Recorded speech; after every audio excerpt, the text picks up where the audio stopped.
बिस्मिल्लाहिर्रहमानिर्रहीम। ख़ातिन हज़रात, अख्तर अब्बास का सलाम पहुँचे। मेरे पास बहुत सारी बहुएँ आती हैं और ज़ाहिर अपने अपने दुख लेके आती हैं, रोती हुई आती हैं और रुला के जाती हैं। तो मैंने सोचा कि आज क्यों ना बराह रास्त सासों से बात की जाए।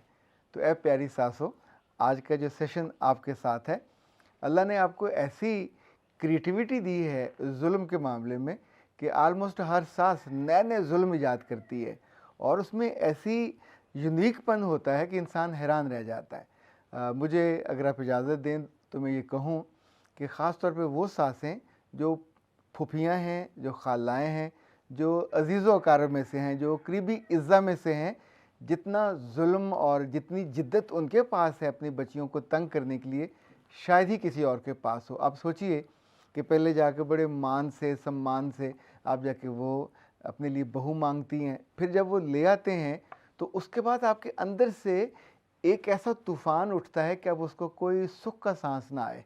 उसके खाने पे एतराज़ होता है, उसके पहनने पे एतराज़ होता है, उसके फ़ोन सुनने पे एतराज़ होता है, इवन उसके अपने घर जाने पे एतराज़ होता है। और सबसे मज़े की बात ये है कि अगर उनमें से घर में से कोई कभी आ जाए तो उसको खिलाने पे भी एतराज़ होता है। यूँ मियाँ के साथ बैठने पे, मियाँ के साथ जाने पे, मियाँ के साथ वक्त गुजारने पे भी एतराज़ होता है। अब सोचिए कि उस बेचारी को जो लेके आए हो घर बसाने के लिए, वहाँ तो माँ बन के लेके आए थे। तो ये जो आपके अंदर से क्रिएटिविटी उठती है एक आइडियल बदतरीन सास बनने की, मैंने सोचा आज कुछ आपको मैं नए ज़ाविये भी बताऊं ताकि आपके लिए वो भी सोचने का और अमल करने का रास्ता बन सके। ये जो जुल्म है, ये इनफैक्ट एक चश्मे की तरह अंदर से फूटता है और आपको बिल्कुल हरा भरा कर देता है। किसी ने दुनिया के जो बदतरीन लोग थे दो, चंगेज़ और हलाकू, तो हलाकू से पूछा कि भाईजान कभी आपको दुनिया में इतने मुल्क फ़तह किए, अपने 21 मुल्कों 21 शहरों के तो सवा सवा लाख लोगों के सर काट के मीनार बनाए, पिरामिड्स बनाए, तो क्या कभी किसी पे रहम आया?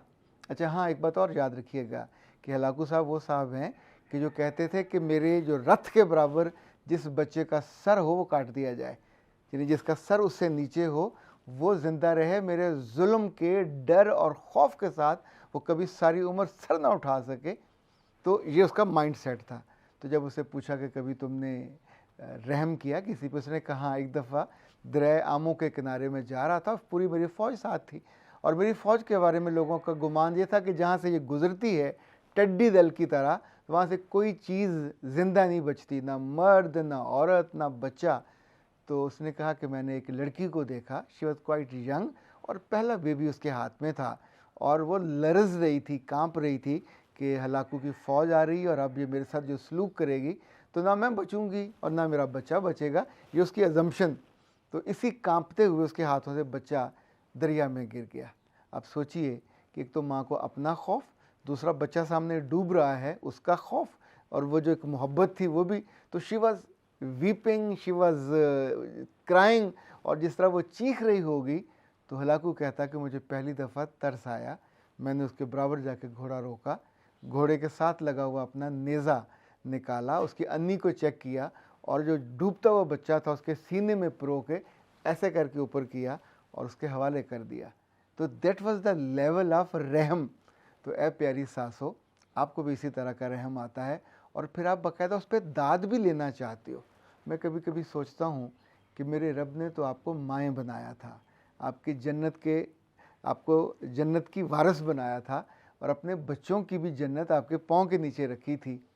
अल्लाह माफ़ करे, जिस जिस तरह के जुल्म आप करते हो तो वहाँ जन्नत तो कोई चीज़ नहीं बचेगी, वहाँ तो अंगारे बचने।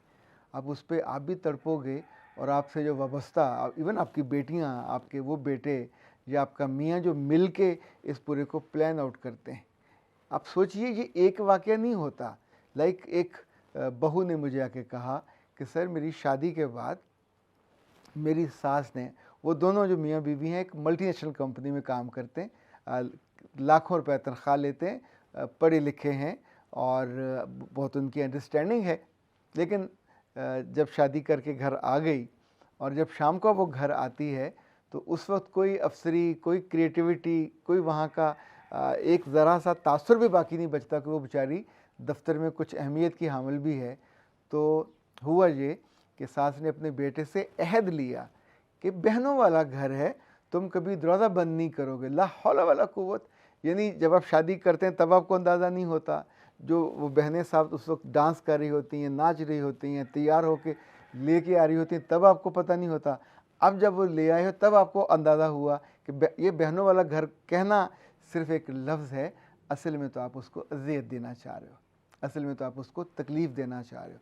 दूसरा उससे वादा ये लिया कि ना तो तुम कभी दरवाज़ा बंद करोगे, और दूसरा ना कभी तुम मेरी इजाज़त के बिना इस घर में कोई एक्सटेंशन करोगे। आप सोचिए कि एक फ़र्द, एक जी जिसने दुनिया में आना है, आपने उसके आने पे भी रोक लगा दी और उसको भी अपनी मर्ज़ी से मशरूत कर दिया। ऐसे मामलात में कभी कभी तो इन सासों के जो बेटे हैं उनकी कमर में रीढ़ की हड्डी भी नहीं होती। अगर हड्डी हो तो थोड़ा मर्दों की तरह खड़े हों और अपनी ज़िंदगी को आगे चलाएं, लेकिन चूँकि दे आर लाइक सकर्स, जैसे जो नीशकर के नीचे होते हैं, ये कभी बड़े नहीं हो पाते, ये कभी सहल भी नहीं होते कि घर की ज़िम्मेदारी से उठा सके, ये कभी सहल भी नहीं होते कि नए रिश्ते, जो बने वाला रिश्ता है, उसकी कदर कर सकें और उसकी ज़रूरतें पूरी कर सकें। So every time, every moment they are dependent, they are waiting for the instruction कि हुक्म आए। और फिर अच्छा, वहाँ जो हुक्म आते हैं वो भी फिर ये होते हैं, इसको साथ लेके नहीं जाना, इसको कोई एक्स्ट्रा शॉपिंग नहीं करानी, कोई ऐसा जुमला नहीं कहना कि जैसे ये खुश हो जाए, इसको ज़रा दबा के रखना है। आप सोचिए कि जिन्होंने ज़िंदगी का फ़ैसला इसलिए किया था इकट्ठे गुजारने का, ताकि उनकी ज़िंदगी एक बहुत मज़ेदार तरीके से चले, ज़हनी हम आहंगी हो और उम्दगी के साथ चले। जब उनकी शादी को 1.25 साल गुजर गया और एक्सटेंशन नहीं हुई, then she came to me with a friend. तो मैंने उससे कहा कि yes I have the solution, तो तुम अपने don't share and tell the मियाँ, अलबत्ता ओपन द जो आपके साथ का टेबल है बेड के साथ पड़ा हुआ, उसका draw, open the draw and then you must have a key pen, और ये जो कॉमन पेन होती है, तो then puncture again and again, कम से कम 3 से 4 दफ़ा वहाँ जो पड़ा हुआ होगा कंडोम, उसको 4-5 दफ़ा पंक्चर करो। अब उसको ख़बर नहीं होगी और उसकी जो अहद है अपनी माँ के साथ वो भी नहीं टूटेगा, लेकिन जिस जान ने आना है वो आना ही आना है। अल्हम्दुलिल्लाह अब उनका बच्चा है, कोई 2.25 साल का है, और they are very much happy. उसको आज तक नहीं पता चला क्या हुआ, पर जब आप इतनी क्रिएटिव साथ से आपका वास्ता पड़ता है तो जवाबन भी आपको फिर क्रिएटिविटी दिखानी चाहिए। लेकिन यह प्यारी सास हो, ऐसी बहू आपको टकर जाए तो फिर आपकी अना भी मजरू होती है। मैं आपसे अगर ये पूछूं कि कभी आपके घर आपकी बेटियों का ससुराल आए, उनकी तो बहुत खिदमत करते हैं, और अगर बहू के घर वाले आ जाएं तो आप उसके खाने पे भी आपको इतराज़ होता है, आप किचन में जा के उसको करते हो कि एक ही खाना बनाना और ये इतना आसान नहीं है, सारा वक्त तुम जितना हमारे महीने का बजट है तुम इस पर लगा दोगे। आप कुछ ना कुछ दिल दुखाने वाला जुमला उसको कह के आओगे कि जिसको अपने माँ बाप की या बहन भाइयों की, बेचारे इतने अरसे बाद आए होते हैं, उनकी आमद की भी खुशी वहीं गारत हो जाती है। ये जो गारत गिरी होती है, ये पहले बादशाहों में और सिपह सलारों में होती थी। वो मुल्क गारत करते थे, शहर गारत करते थे, अब तो दिल गारत करते हो। और मासूम बच्चियों के, तो अगर आपने ये करना है और इससे बाज नहीं आना, तो फिर और नए नए तरीके सोचें, ताकि आप एक ऐसी वर्स्ट सास बनो कि जिसकी ज़िंदगी में कभी कोई खैर ना पड़े, जिसकी ज़िंदगी की कभी कोई दुआ ना मांगे, आपकी औलाद, आपकी औलाद की औलाद भी बद्दुआएं मांगे कि आप धरती का बोझ हो और यहाँ से उठ जाओ। तो ए प्यारी सासों, आपकी बेटियां तो खूबसूरत हैं और आपकी जो बहुएं हैं खूबसूरत हों भी, तो उनके सामने और उन अपने जो इज़्ज़ा कारब हैं तो उनके बारे में अपने यही कहना है कि चमचड़िक सी है, और ना मुंह ना मत्था, और जिन पहाड़ों लथा, और ख़र्चा करती हैं अपने मेकअप पे और अपने कपड़ों पे, तो कोई फ़र्क तो पड़ना कोई नहीं है। आप सोचिए कि जब आप लेके आए थे तो क्या पूरे शहर से चुन के बदसूरत लेके आए थे? उस वक्त तो खूबसूरत लगती थी, उस वक्त तो अच्छी लगती थी कि अभी आपके वो ज़ेरे साया नहीं आई थी, और अब ज़ेरे साया आ गई है। तो शायद कभी आप अगर उससे प्यार करते तो उसकी जवाबी प्यार का मज़ा भी ले लेते, लेकिन आपने तो उसको जो जो दुख देना था वो दिया, और उससे भी आपकी तसल्ली नहीं हुई, मेरे पास ऐसी बहुएँ भी आई हैं कि जो बेचारियाँ प्रेगनेंसी के दिनों में हॉस्पिटल भी आपके डर से नहीं जा सकती, क्योंकि आप जाने नहीं देती हैं। आप कहती हैं कि कभी हम नहीं गए थे, ना कभी टेस्ट हुए थे, ना कभी डॉक्टर को दिखाने का हमने कोई टंटना पाला था, और तुम्हारे नखरे जो है वो ख़त्म नहीं होते।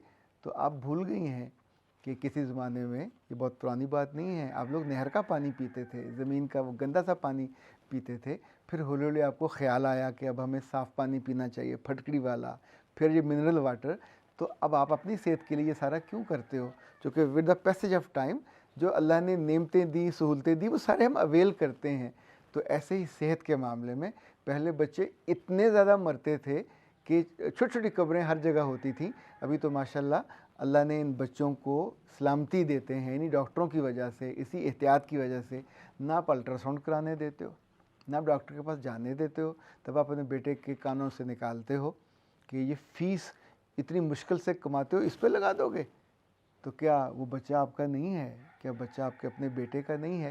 पर चूँकि आपके अंदर से ये सारे नए नए टेक्निक्स और नई नई दिल दुखाने वाली बातें निकलती हैं, यानी मकलावे वाले दिन से लेके जब तक वो बच्ची ज़िंदा रहती है या जब तक आप ज़िंदा रहते हो, आप उसको तंग करते रहते हो और तंग करने के नए नए गुर ढूंढते हो। मुझे नहीं लगता आप ड्रामों से देखते हो या फिल्मों से देखते हो, ये आपके अंदर से उगते हैं।